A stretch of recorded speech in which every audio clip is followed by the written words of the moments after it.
Yewara ya vhutanu ndi tshifhinga tsha mafhungo kha Bellren News vha tshi khou ṋetshedzwa nga mulalu Muvhango Mathoma vhathetshelesi a ri tshi ri ndi matsheloni. Vhasedzulusi u bva Osaka Metropolitan University kha ḽa Japan vha ri vho tumbula uri khovhe ya medaka ya nduna i a kona u ka murolo wa 19 nga ḓuvha na khovhe dza tsadzi dzo fhambanaho.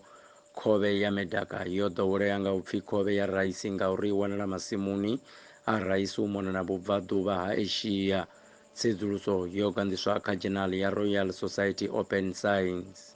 Kha bammbiri ya tsedzuluso ntswa yo anḓadzwaho kha dzhenali ya Nature Water, vhasedzulusi u bva Princeton University na University ya Arizona vha ri maḓi a mvula na aisi yo ṋokaho a dzhena fhasi ha mavu u fhira zwe zwa vha zwo vhigwa tshifhingani tsho fhelaho.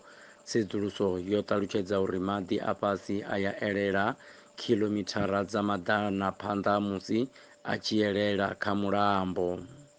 A guma ngo rali mafhungo nda vha farela hone ri tshi dovha hafhu ra lavhelesa fhungo ḽihulwane.